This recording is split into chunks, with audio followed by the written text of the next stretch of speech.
What do Ukraine, Taiwan, and Iran have in common? They're all porcupines.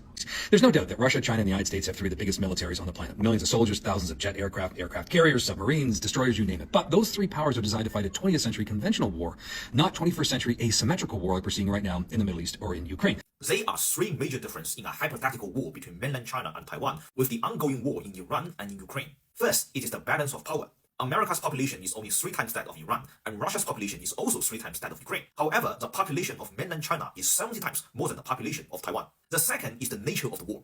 For all the historical claims and the security concerns over the NATO expansion, Russia is invading a sovereign country, and America is simply fighting an illegal war on behalf of Israel. But in the case of a hypothetical war between mainland China and Taiwan, it is either going to be the final chapter of a civil war or a military operation to prevent territorial succession.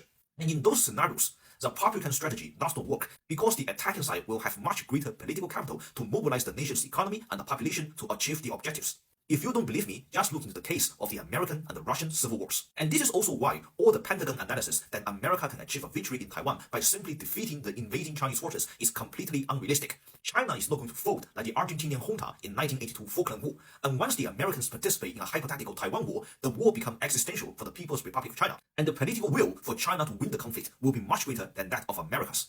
And finally, and most importantly, both America and Russia are fighting against opponents that are much weaker economically. This meant in the economic calculus of the war, their million-dollar equipments are destroying targets with much lower values. But that is not true for Taiwan. Taiwan is a developed society, which means the Chinese weapons targeting Taiwan will have a much greater economic impact and inflict a much stronger psychological damage, and potentially creating much greater incentive for Taiwan to lose the willingness to resist.